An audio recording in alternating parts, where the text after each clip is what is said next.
L'objectif de cette heure 15 que nous allons passer ensemble, c'est de voir comment donner la parole au territoire de banlieue, de montrer ce qui se fait en matière de transition énergétique, les enjeux spécifiques aussi, on va insister sur les enjeux spécifiques qui sont associés, et essayer de se poser la question cash, est-ce que les banlieues populaires, ou plutôt comment faire en sorte que les banlieues populaires ne soient pas les exclus de la transition énergétique.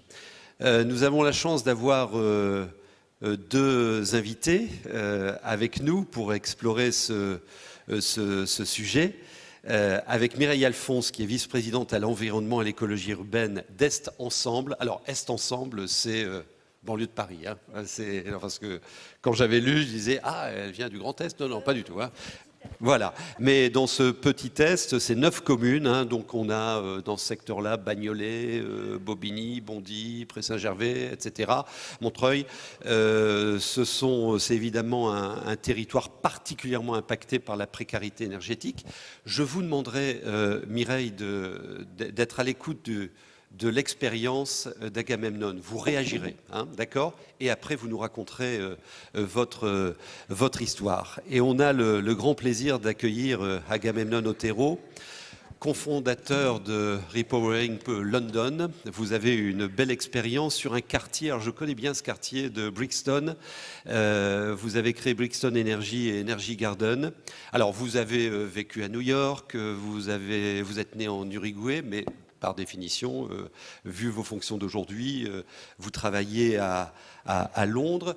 Cette structure, Repowering London, est une organisation à but non lucratif qui est spécialisée dans la coproduction d'énergie renouvelable dans les quartiers populaires de Londres. Et ce qui se passe dans ce quartier, c'est vraiment assez étonnant. Et Agamemnon va nous raconter cette histoire. Je vous propose de vous donner une petite vingtaine de minutes pour nous emmener à la découverte des transitions que vous organisez à Brixton.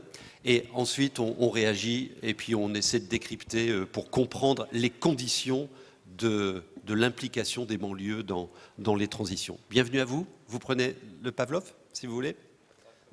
Next and rewind. OK? Thank you.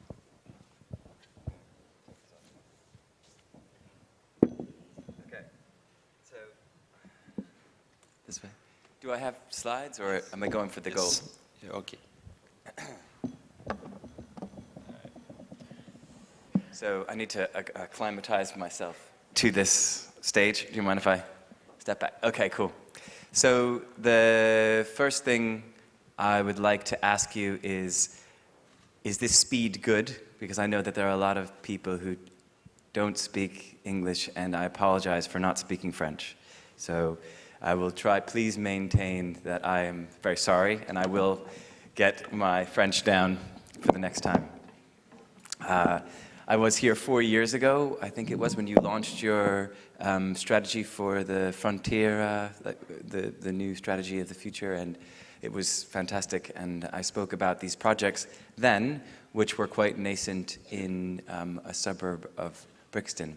But I think the presentations that you just heard before were very important, because at the end of what they said the future would be a co-produced world where people would generate their energy and they would be a part of investing in it. So that sounds like power to the people, for the people, by the people. And 7 years ago, that was what myself and about 8 other people began to work on in London. I'm the co-founder of Repowering, but I'm just one of a team as a cooperative, which is a flat structure, and it's 50-50 men and women. We have we have different races. We speak 9 languages. We work across 14 local authorities, so we have contact with about 5 million people in London. But I think the most important thing to recognize is the action which has been taking place, we developed in the UK the first community energy project on social housing, so working on lease agreements and cooperatives.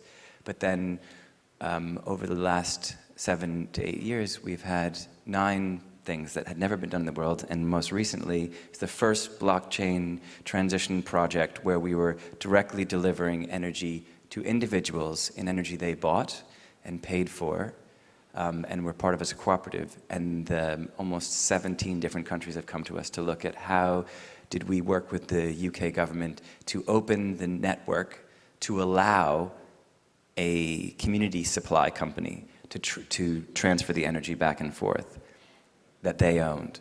So what they were talking about in small villages in Colombia and what you should be doing here is happening right now. And I'm going to give you a little visual into it, but I would definitely say that the future is upon us, and you have the right to do it right here, right now, and you have all the resources to do it. So, so Repowering, as was stated, is a nonprofit. We, about 20% of our financing comes from the projects that we've already set up, and the rest comes from delivering services for local and national government. So we're outcomes-based, so we try to work with, say, people aren't coming to us and saying, we need more solar panels, we want wind turbines, you were using the word sobriety, I would say energy efficiency, but the same idea. We want to use less energy. No one says that. They say they want warmer home, education, jobs, training, and to live in a place comfortably. So some people say, I want money, but if you get to the bottom of that, they say comfortably. So just like I'm saying to you today, most places have all the tools. And so we support each community with the finance, the technical, the legal, the media, and the marketing. Because if you're doing it and you're being present, you need to tell that story. So there's always a lawyer, there's always a person who's good with math and finance, but if you bring them together and say, this is a reality, we can work with your local authority to do this, it becomes a reality. There we go. So if you look at it this way, you say, oh, working with communities can get a little bit loud, and they can say there's lots of complex issues.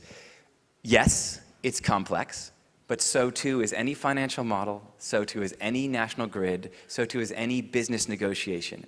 So if you break it down, there's really 9 simple steps into regional development. And as I can tell you this, not as someone who is the chief exec of an organization, not as someone who sat on the board and worked on international policy for the EU, for the UK, or now with the Rockefeller Foundation's 100 Resilient Cities programs. I'm telling it to you as your neighbor and your fellow person, that if we follow a process with working with national government and with local communities and start with strategic content development and work our way through to social, environmental, and financially sound governance, we have a very viable pathway to deliver that. And so by identifying with the regional owners of the land, so the government, and then scoping that asset and finance and assessing what type of finance is available, we can put together a project plan for the people, with the people, and private companies to be able to then look at engagement. And then you can really begin to talk about how to engage, because people don't want to be told. I don't know how many of the young people you know, if you try to sell them a product, they're not going to listen. If you tell them, look, this is good for you, they don't usually take it. Because people have heard it all before, they have so much marketing, they're uninterested. But if you share that you're listening, that it's a process, then people do. So you say, who wants to learn this, who wants to be a part of it? And then mentor and train them in that field, then it begins momentum. And we've done that through paid accredited training programs for thousands of people across London. And I've just come back from Brazil, where I was planting trees and working on a citywide regional project in Salvador, Brazil. But the point is that by asking what people want to learn about, what are their main priorities, then you can directly deliver that. Because energy has a part to play in every one of societal values. And so if I told you that Repowering focuses on cooperative renewable energy projects, it would be not true. There's energy in its 2 forms, both from the sun and wind, but also in community. And so by training and mentoring, you then allow people to understand their behavior around energy systems and then begin to invest into cooperatives. And I think at the base root of this, the next stage of what the gentlemen before me were talking about is governance. Deeply at the heart of the problem that we have is 95% of global capital is tied to fossil fuel. Yeah?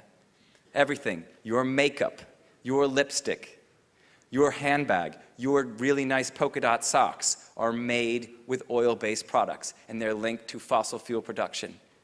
Yeah? Your linen stockings, your underwear has had 1.5 liters of oil to get it to you. You are dripping in oil, and the whole process around there has governance. Because 95% of global capital is tied to fossil fuel, then 95% of global governance is tied to fossil fuel. So therefore, when you start to think about cooperatively owning something, you're talking about redirecting trade, and you're talking about redirecting work, labor forces. And that's the main issue. So when you say to people, come and invest in a cooperative, you're actually asking them to go outside of the regular banking system, and you're saying, invest in a cooperative. And I'm not going to teach you how to suck eggs, which is a British expression, which I really like, because I don't know. What I'm trying to say is that you understand the idea that a virtuous circle is nice. There's enough revenue that comes in from these energy co-ops to pay for the governance and pay for the project. But what you don't know, and which hasn't been built, and we've just done this over the last 4 years working with the UK government, is built the first non-debt cascade financial vehicle for up to £100 million euros in investment, which means there's no seniority of debt. In a simple cooperative, you end up having an incredible egalitarian nature. But a lot of times when you look at investing in much larger scales, they go, oh, we can't do that old system. We need to do regular financing. And that is not the case. And when I went to all the head of the Financial Conduct Authority in the UK and the head of the governance of different banks, of different interdevelopment banks globally, they said, you can't do it. And I said, is it illegal? And they said, no, it just won't work because people who have a lot of money don't want to give up their seniority of debt. Does anybody know what I'm talking about? Has anybody tried to raise millions of pounds for redevelopment projects? I'll wait. Yes? No? So basically, the point is that when you come to these projects, you can smile at a project in Colombia or Brazil or even that I'm going to show you in Brixton, but there's no way you can make a major shift unless you really think about global capital moving into it. And there wasn't a financial mechanism to do that, and now there is. Look, this was how we did it in Brixton. You say you have all of the stakeholders all come together to have a clean and pleasant environment. You have increased jobs, and you have reduced fuel poverty. But the vision is to create empowered communities. But you can't create an empowered community unless you can shift the money flows. There's 100 million pounds going into energy every year, and that money does not go back to that community. It leaves. So we started in Brixton 7 years ago. When I came to you guys, there was Brixton Energy Solar 1 and 2 done. Now there's Brixton Energy Solar 1, 2, 3, Vauxhall, all these places where we've now had people invest in the local community to be able to, in energy efficiency, fuel poverty initiatives, reducing people's energy bill, building solar panels. We asked them what they wanted, and we got it. But to scale this up, to look at it as a regional development, you have to continue to ask that question. And the first main block you have, when you say power to, for, and by the people, which was what we had on our supply company, people didn't have any way of delivering that on a larger scale. This is the paid accredited training works, and you know, there was no way to deliver it in a cooperative that was bigger than £100,000. As soon as you do that, you start to get into debt instruments and having to use large amounts of money. And that's what's really exciting, is that now you can not just have the good feeling of these pictures, which are solar projects where we did individuals who were We had 60 people a year dying on these estates from cold-related issues. There's 39,000 people a year that die of cold-related issues in the UK, 29,000 with air quality. And these young people, we had the highest rate of knife violence in any developed city in the world this year in London. These young people were coming outside of that, but we taught them to make solar panels and do that. But this is such a small case. And I can come here and talk to you about positivity, but it's a small case. To go bigger, we need to think about the governance. And to make that happen, to make energy efficiency projects like this, where we had 40% reduction in energy bills happen, was by having Kamal, who's in that picture, have Kamal, learn what a cooperative was, be able to invest in that cooperative, be paid to work on installing the solar panels, and then look at energy efficiency. But to make the next level of scale, you had to bring all the people on board. I'm not doing the energy efficiency work. Repowering isn't doing it. We're teaching people how to do it so that we can do that. But the next level of that is that good feel-good feeling needs to be expressed across the things. So we started working across all of London. There are 273 miles of track, and there are 2.4 billion journeys on the London Overground, so our metro. And that's your classic grey. How it is. People wait 14 minutes on average for a train to go somewhere.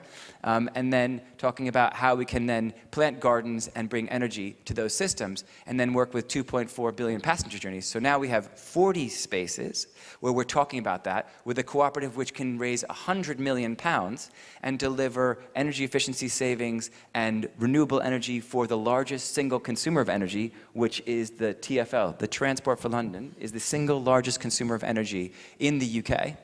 And transport, it generates 27% of the UK's energy, emissions. And so the biggest single emitter is TfL. So how do we talk about these things on a larger scale and fund these things on a larger scale? It's been an incredibly exciting time to do it. So if you look at this is sort of London broken down for people to understand. And these were sort of some bigger projects where we did community development all across London. And then the turnips were large gardens and the bees were small gardens with solar and food growing.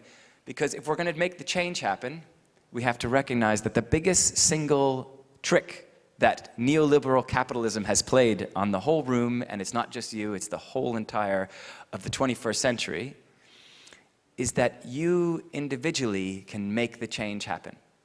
And that's not the case. You individually in community can make the change happen. There's been this bad word around social development, social collaboration, collectiveness. A collective movement is like a shoal of fish or a school of starlings in the air.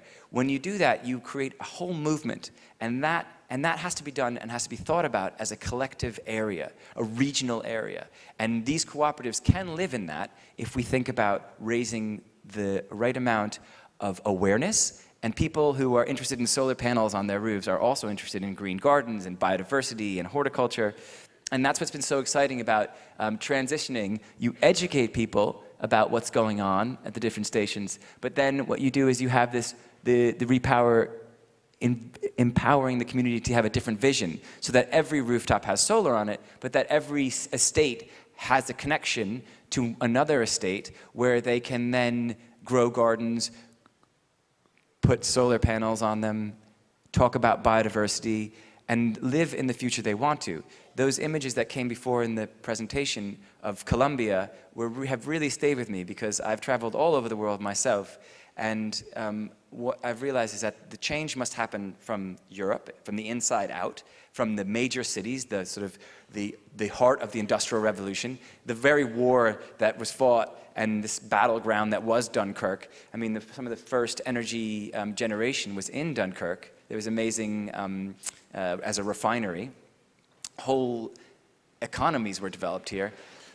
We need to be thinking about how we make that transition, and the transition needs to be a social one, where it's power to, for, and by the people, but it's sort of in community, in social development. And the missing link in a lot of people's talks has only been because they haven't tried to go to scale, and that is around governance. And I'm very excited to be able to have the opportunity to talk to you about governance, because the solar potential in the UK is £7 trillion of housing stock. And if the 47% of the UK's energy is consumed by London. The world is not run by corporations. It's run by cities. We're made of city-states. And if we can then begin to think about living and breathing and having energy to, for, and by the city-states, you have a really great opportunity to change this. We have this huge community energy potential. So I think that's it. I just wanted to sort of end that with the blockchain project was a really fascinating one, which I thought was the Shangri-La. You know, everybody talked about blockchain, and it's amazing. It's just using it as a ledger to be able to transfer energy back and forth. And that was huge, and it was on March 27th of this past year, 2018. We did the first energy trades as a supply company back and forth to individuals. And it was really great. But that's not the greatest thing, and I'm here to tell you today, the greatest thing is the fact that we are now directly addressing the governance of global capital. Because divestment is fine, but it needs to divest into the local cities and their energy consumption and food generation and self-sufficiency to create a more resilient, empowered world. So that's it, I think. Yeah. The final thought was Shemsa lives on an estate in Brixton. That was the first estate. And she was saying, oh, it's not I'm making a savings on my energy bill, and that's great, isn't it? Or she was saying, I hope that other communities can come together so we can become a network, right? So that other people can have this too. And it's only through, it's not just energy reduction, it's a feeling of community and self-worth. And that's not, you don't feel community by feeling like you're important. You feel importance through the greater community. So, thank you very much. Thank you. Merci beaucoup. Belle aventure. Alors, le débriefing, on va le faire de deux manières. On va le faire avec vous, on va le faire avec Mireille Alphonse. Vous pouvez prendre vos smartphones et on va se plugger sur notre application. Alors, pour celles et ceux qui n'étaient pas là hier, c'est très simple. Vous allez sur votre navigateur et vous vous connectez à bicast.live/AETE 230119, c'est la date du jour. Et lorsque vous êtes sur le site, vous entrez le code de la session AETE 230119. 230119. Donc, vous vous connectez, s'il vous plaît. Et on va vous poser la question toute simple. Et pendant que vous nous envoyez vos productions qui vont s'afficher à l'écran et que commentera Agamemnon, on va débriefer avec vous, Madame Alphonse.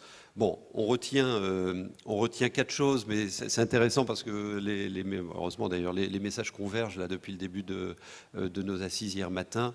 Le premier point que je retiens de ce retour d'expérience, c'est d'abord écouter l'habitant, le consommateur. On doit d'abord l'écouter avant de lui parler.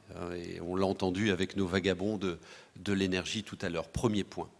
Deuxième point qu'on peut retirer de votre expérience, c'est attention à choyer nos systèmes démocratiques, parce que ces systèmes démocratiques durables, c'est bien le socle de la transformation indispensable du XXIe siècle. Enfin, on ne mélange pas entreprise et ces systèmes démocratiques. Vous avez inventé un système démocratique à l'échelle de votre territoire.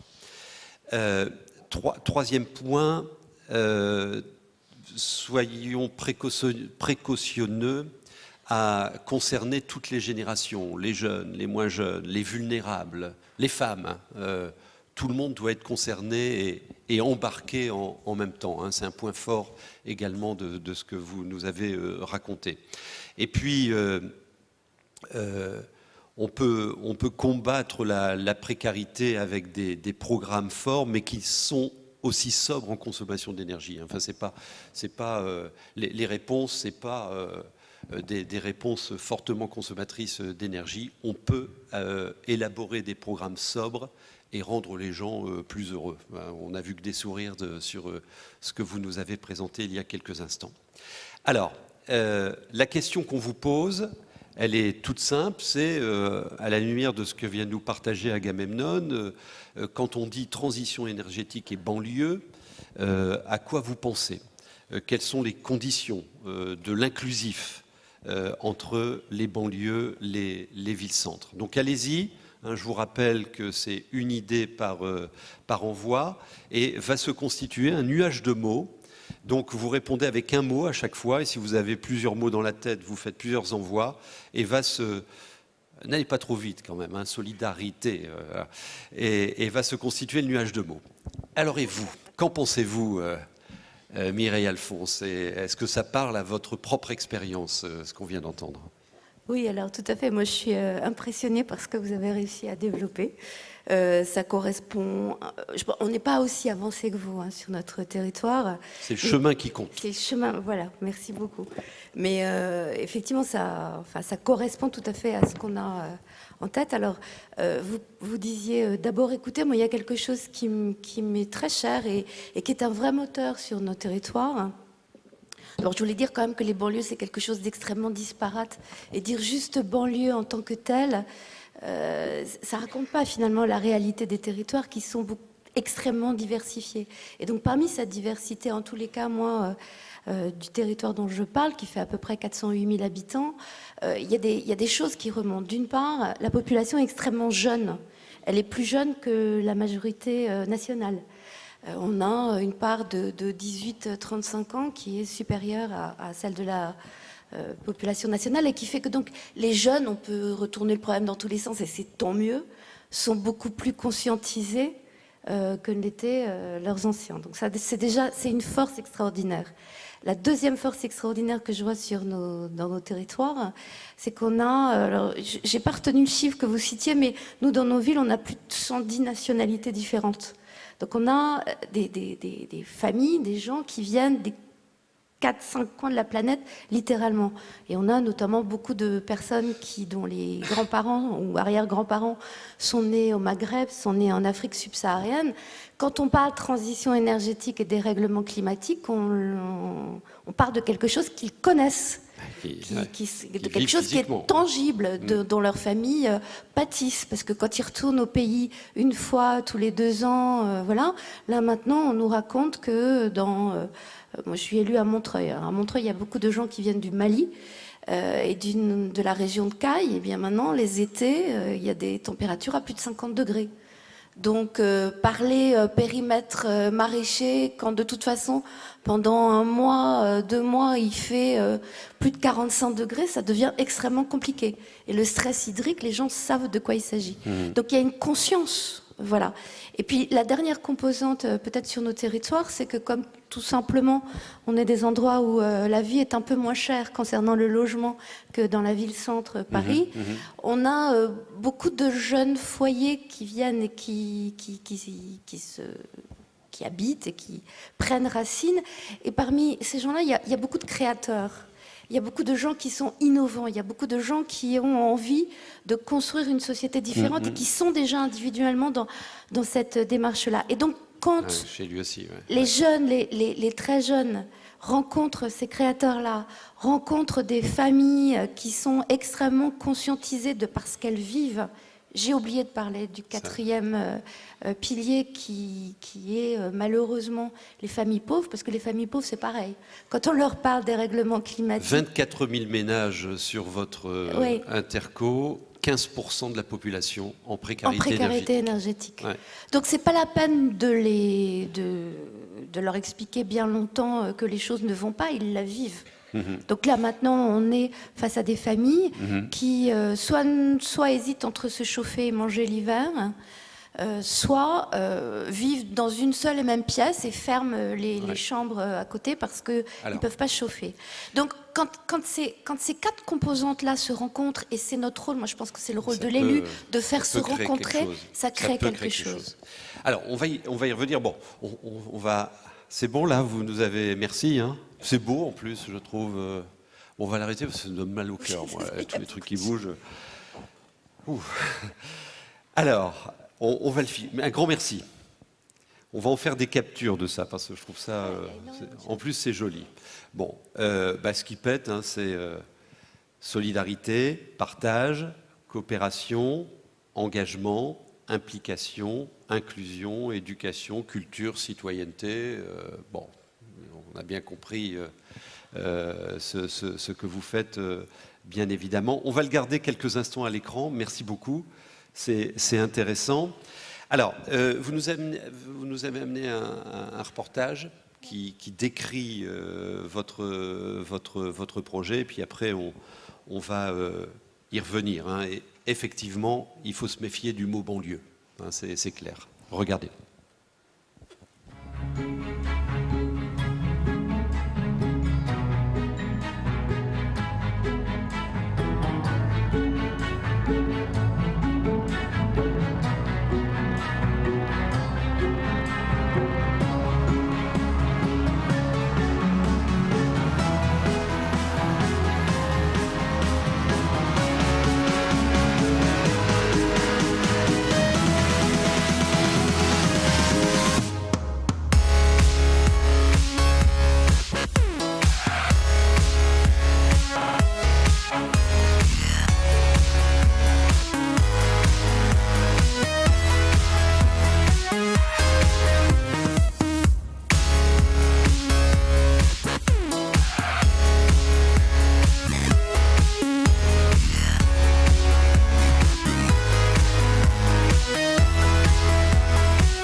Réveil, hein.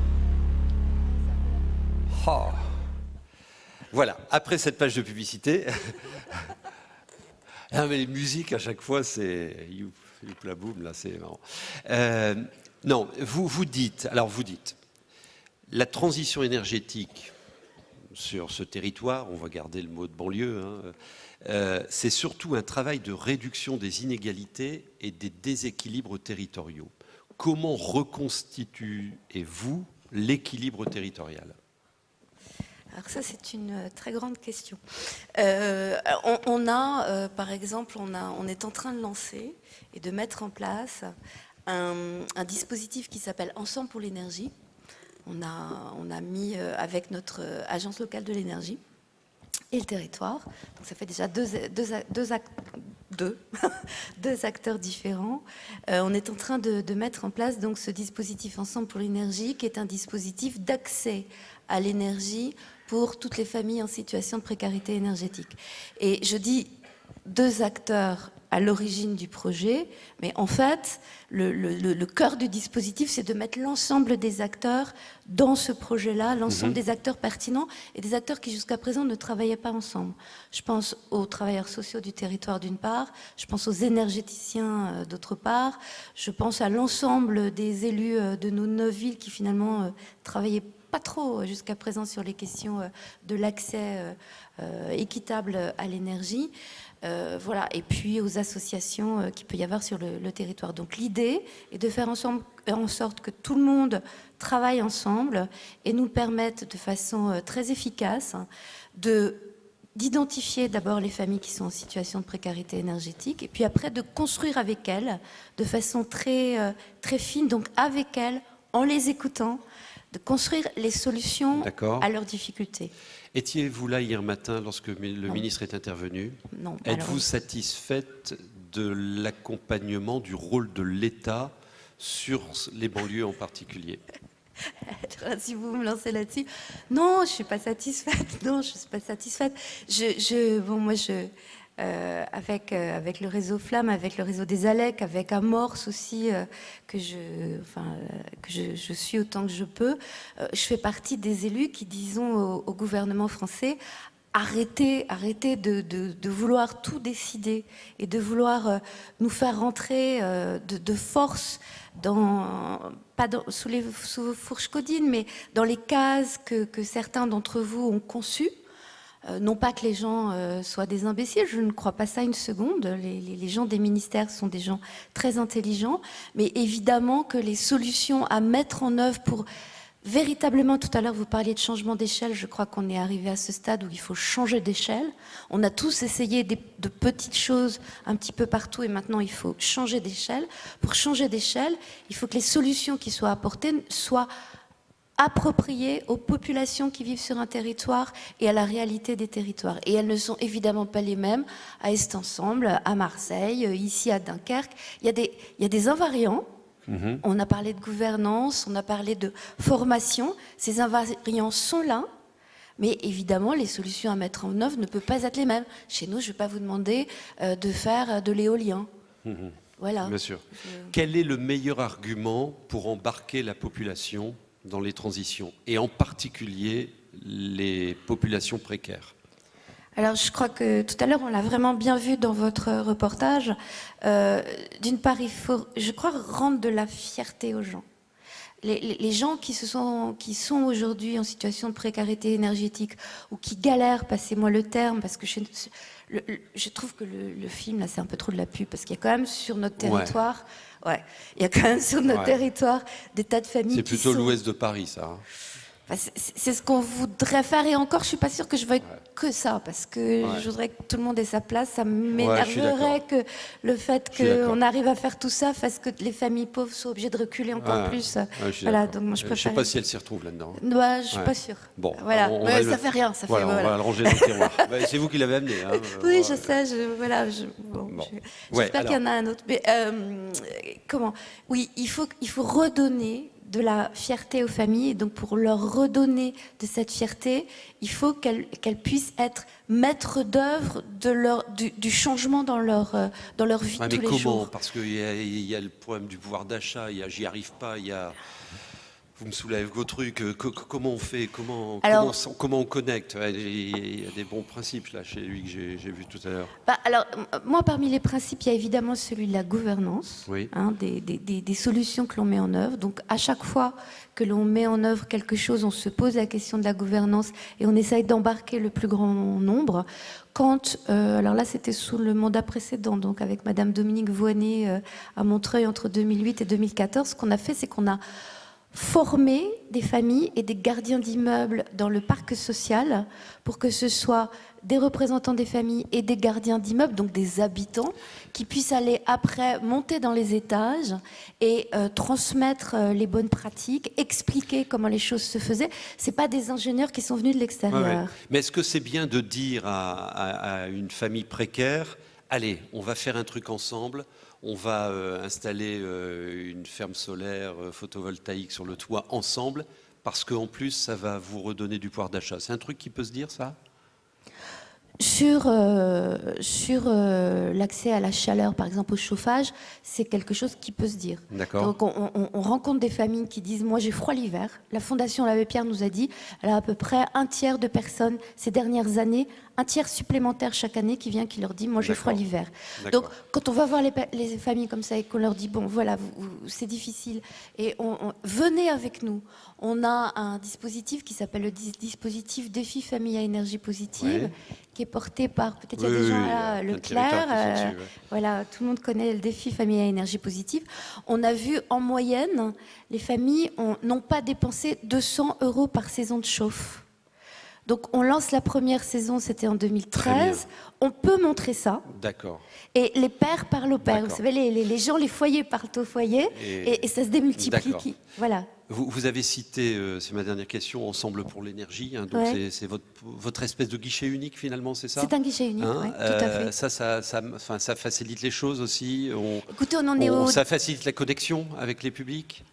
Bah, c'est ce qu'on souhaite Ouais. faire. Je pense qu'un des enjeux sur les questions de précarité énergétique, c'est de réussir à faire travailler le domaine social avec le domaine technique et avec les familles. Et que les familles, une fois qu'elles sont les foyers, Même une combat. fois qu'ils sont là-dedans, comprennent qu'ils ont un intérêt commun. Bien sûr. Donc, voilà. Mhm. Après, moi, je voudrais aussi insister sur le fait qu'une des façons d'embarquer tout un territoire, c'est d'être auprès des enfants.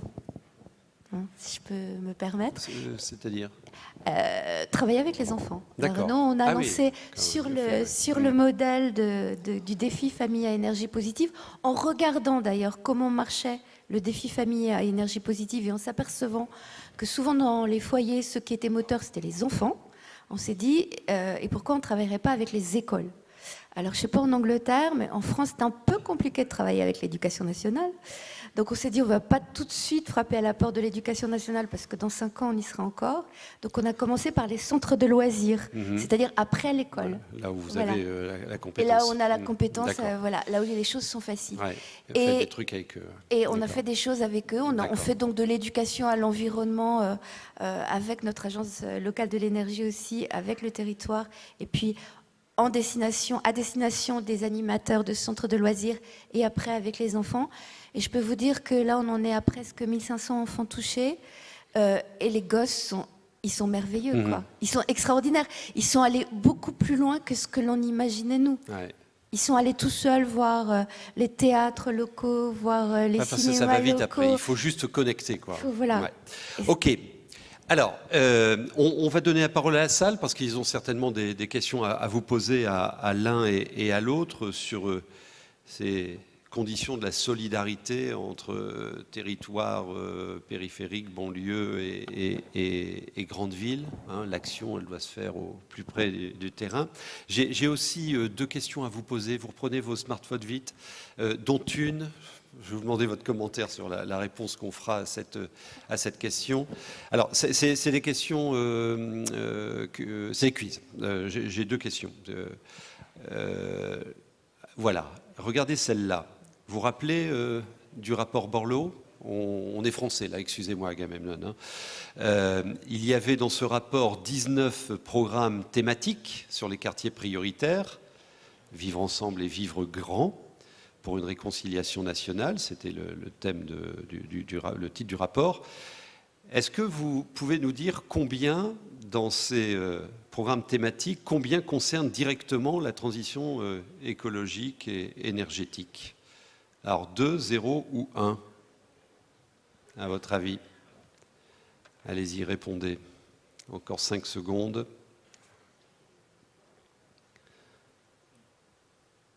3, 2, 1, c'est terminé. Bah ouais, c'était 0. Alors? C'est énervant, non? Oui, après, ça m'étonne pas trop, Bon, mais en quand même on voit ce qu'a donné le rapport en même temps, mais... Oui, c'est ça, voilà. Voilà. Mais moi, Non, mais il y a un truc qui ne va pas, quand même. Il y a quelque chose que vraiment je voudrais partager avec vous, c'est que je pense que, en tous les cas sur nos territoires, en termes de compréhension de ce qui est en train de se passer actuellement, je parle du dérèglement climatique, je parle de les atteintes à la santé, la pauvreté, etc. La compréhension est bien supérieure parmi la population que parmi les grands qui nous gouvernent. Moi, j'en suis convaincue. Les gens dans nos territoires ont compris ce qui se passait, ont compris qu'on était dans un monde qui était en train de dysfonctionner terriblement et qu'il fallait changer de modèle. Voilà. Ils ont compris ça beaucoup plus que l'État. Alors j'avais une autre question, mais là je la garde celle-là, puisqu'on l'a évoqué tout à l'heure, c'était de vous demander le pourcentage de ménages en précarité énergétique. En 2017, c'était 11,5 en France, vous êtes à 15 points. Chez vous, évidemment qu'il y a des régions qui montent jusqu'à 19, 20%, un foyer sur 4. On vous donne la parole, mesdames, messieurs, et vous avez certainement des questions sur ces mécaniques de Grand Est Ensemble, sur Londres, ces mécaniques de mise en œuvre des transitions sur le territoire. Qui veut prendre le micro? Monsieur? Oui, c'est une question pour notre collègue britannique. Je m'étonne, enfin, je pense qu'une des difficultés, c'est d'accrocher des gens qui sont effectivement en précarité et qui sont préoccupés par des questions presque de survie. Et j'aimerais en savoir un petit peu plus sur la façon de les accrocher pour les amener à devenir non seulement acteurs, mais aussi investisseurs d'un futur énergétique différent. Yes. It's an amazing opportunity to think about. This is not a French problem or a British problem. This is a governance issue. Our bread has been made for us, our eggs have been cooked for us, you know, and that is the exact problem. It takes away our willpower. So by going into these communities and actually, listening to myself on surround sound, going into these communities and showing that you can make your own solar panels, that you can insulate your own home, you can buy your own energy systems, is profound. But it doesn't get to it. And I think the look on the presenter's face when you brought up children was actually quite important. And I'd like to take this opportunity to say, by doing it like this and saying, the colors in here have more excitement in a classroom, and if I dance around and I talk about energy efficiency, it's much more effective in the schoolroom, and the kids get excited about it, and they put colors to this transition. They put a vegetable on what it means. They might just stick a carrot up in the air and say, I'm going to do it, and it becomes a crusade, and that carrot becomes a sword, and when they go home, it's a very different discussion. So very specific. Now it's very serious. We're talking about fuel poor issues, people who are between heat or eat, to heat their home or eat, and it's a matter of life and death. But at the same time, by working with schools, if you looked at the wheel, I showed a wheel, and there was 9 stages, right? The 5th stage was when we brought the community engagement, and that was very specifically to do outreach programs. Just coming into things that were already going. So there's a school, there's a church, there's a youth group, there's an activities group. We go there first. Then we identify leaders. We then present a simple lessons saying you can be paid to learn how to do this. We will take young people. They're paid. We have art and dance and acting programs for the young kids, how they can get involved and how they do it. What is transition? What is climate change? What does that mean? Then, it's a 9-month process. From stage 5, it's 9 months to completion. Because the thing that hasn't changed, if anything, it's gone the other way, is the ability to create trust with people. And you can't get people to change their behavior because you tell them it's right. You have to share the knowledge and let the local leaders take it and decide. No good? Not the response you want? Okay. Wait, let the local leaders decide what it is, and so therefore they then can then help us. And what, like you said, the transition is different for each regional area. But the governance stays the same, and so the curriculum pretty much stays the same. So we do that, and then we identify the leaders.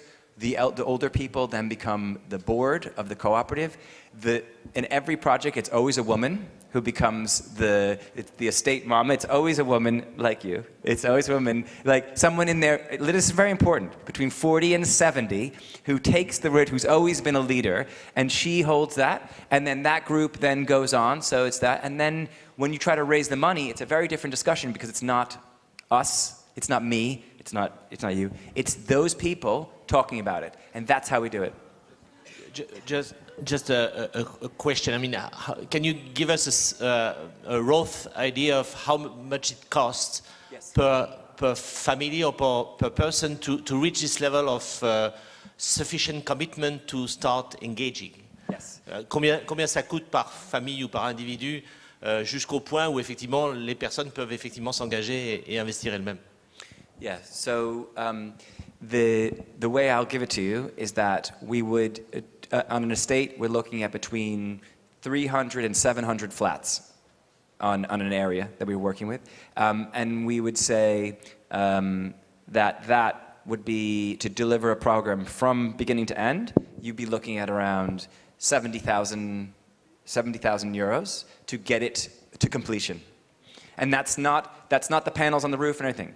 But what we've realized now, it is way more effective to not just work on the estate.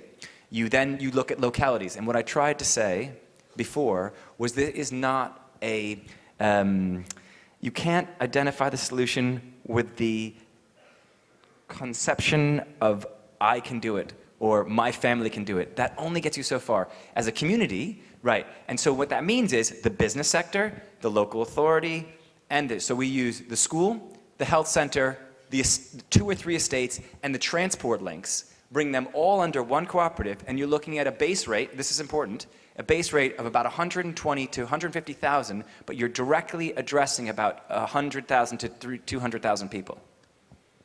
So Okay. the economies of scale are actually really interesting. Une autre intervention? Oui, monsieur. Là, on vous apporte un micro.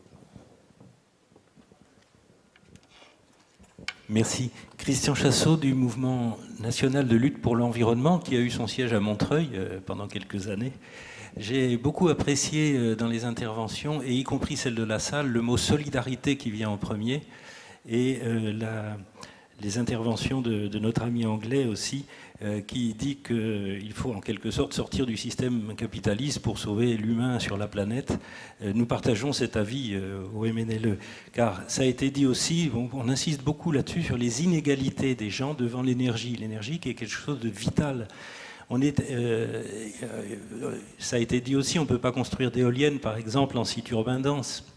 Donc il faut, autant c'est bien de faire de la production locale et d'aller chercher, comme le fait notre ami anglais, une synergie avec les populations pour trouver des solutions ensemble, autant il faut une solidarité qui soit au plus haut niveau. Et l'État a un rôle à jouer là-dessus, dans la redistribution, effectivement, des richesses. Je vous rappellerai que le produit intérieur brut français, c'est 2500 € par personne et par mois. Je dis bien par personne, ça va du nourrisson aux personnes âgées. Ça veut dire que s'il n'y avait pas de fuite financière, on pourrait faire des tas de choses ensemble dans la redistribution. Est Ensemble est un exemple aussi, parce que tous les territoires qui ont fait des efforts pour accueillir des populations modestes, avec notamment la construction de logements sociaux, eh bien, ils sont défavorisés aujourd'hui par rapport, par exemple, au département des Hauts-de-Seine, qui est le plus riche de France, mais qui ne fait pas grand-chose en termes de solidarité. Donc il y a besoin d'interventions plus haut placées. Bon, je ne vais pas monopoliser la séance. Une question, donc non, c'est plus, voilà. plus un constat, en fait. Un constat. D'accord. Bon. Ouais. Bah, c'est déjà pas mal, hein. Would you like to Oui, comment? madame. Yeah. Allez-y. Ok.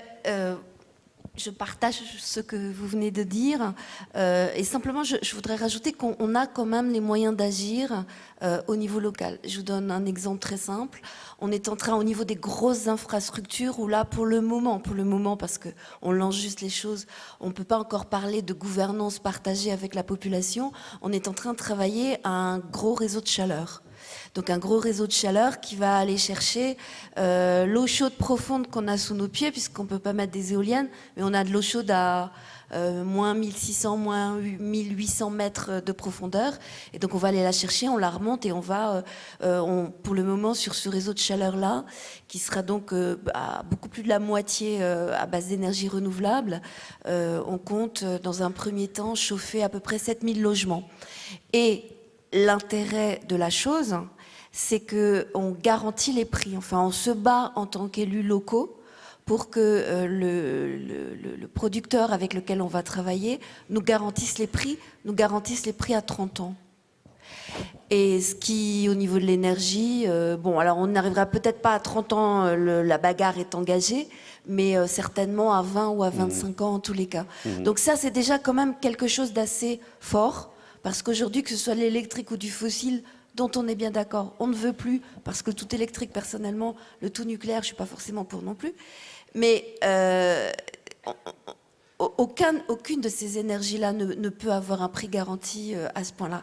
Et par ailleurs, quand on a des aménageurs et des promoteurs qui viennent sur nos territoires et qui nous disent, là, c'est la mode et puis en même temps c'est bien, on va construire des écoquartiers, on se bat pour que l'écoquartier qui va devenir très probablement relativement vertueux par rapport au quartier que l'on a aujourd'hui, diffuse les solutions qui sont mises en œuvre à l'intérieur vers les quartiers qui sont juste à côté. Moi, je me bats pour que le développement urbain sur nos territoires ne se fasse pas à l'américaine, c'est-à-dire avec des quartiers qui sont magnifiques, on traverse la rue et en face, il y a une poche de pauvreté. Ouais, une coulée verte, ça va bien, mais il n'y a pas que ça, quoi. Allez, quickly, please. OK. There's something that's tapping me on the shoulder, and I think it's in the room. It's in the room. There's something that's in the room that should always be talked about. And I wasn't saying that capitalism doesn't work. I'm saying that this form of capitalism doesn't work. The biggest lie which was portrayed was that in neoliberal capitalism was that we would, individuals, the I, the id, the ego, could do it on my own. And let's talk about leaders, you know.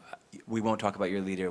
Let's use Barack Obama. He's great. Okay. Then you say, oh no, it's Michelle Obama who was great. Oh no, it's not. It was a whole movement. 50,000 people were helping with that Democrat thing. I am not one person. I'm standing up here talking about Brixton or repowering. I'm not. There's a huge team of people who've been supporting thousands of people. So the one thing I would say to you is that we have a leaky liberal like capitalism. So for instance, as soon as government, because this is not a British problem, it's not a French problem, it's a global problem where we don't pay for the outputs of our industry and we don't recognize the labor costs has a major impact on the labor costs here. So every time we buy, I was saying 95% of global capital is tied to fossil fuels. It's in your lipstick, it's in your handbag, it's everything. You don't recognize that every bit of that reduces and creates fuel poverty in France. It creates fuel poverty. So as soon as we begin to say we're not countries anymore, you can't just throw things into the sea, you also can't just throw products into the room.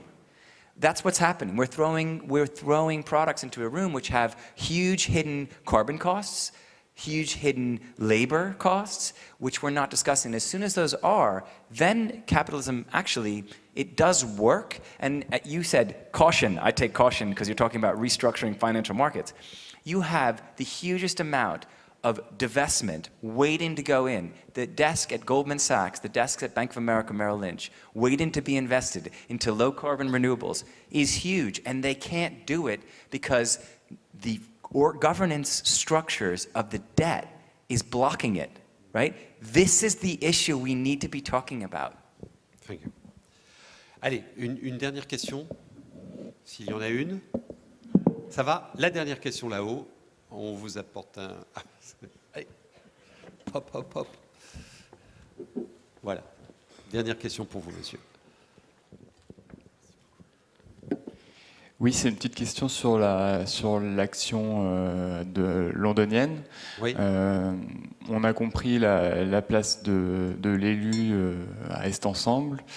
Quelle est la place des politiques en fait dans cette action à Londres? Je ne l'ai pas bien compris. Je ne sais pas s'il y a un soutien ou même une initiative au départ qui est politique.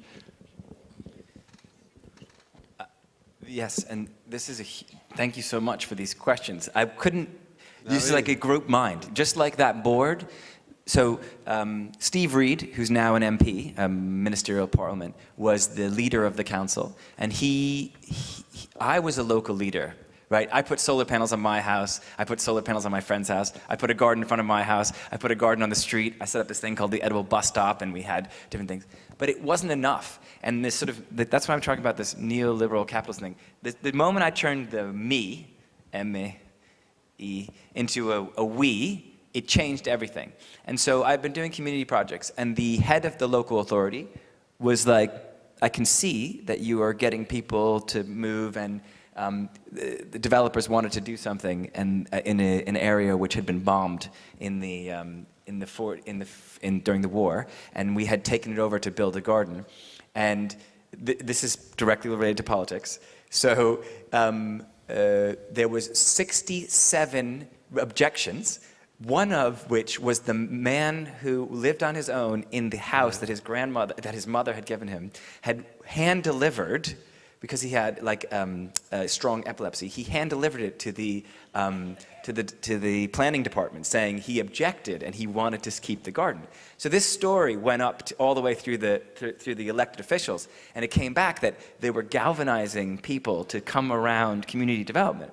So we had a champion who was the head of the council, and then the head of sustainability was one of the first investors of the co-op.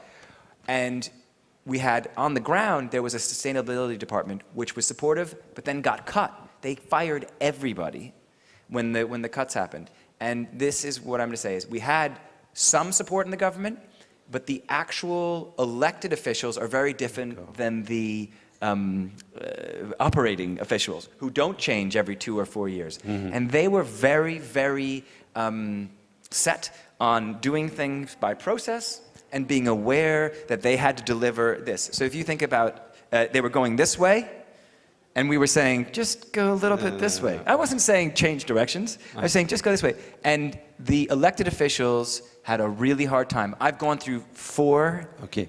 And they are still supporting, but there's very difficult, because the system itself of government can't shift as fast. Ah ouais, ça va dans l'autre sens aussi. Hein. There's difference in government. Yes. Un grand merci pour vos 2 témoignages et cette démonstration que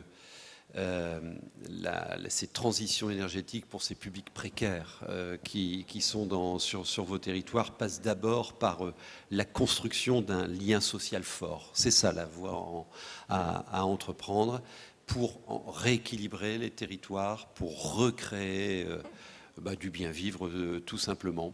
Merci à tous les 2. On peut les applaudir. Et la prochaine session démarrera dans une dizaine de minutes à 10h30. Merci à vous.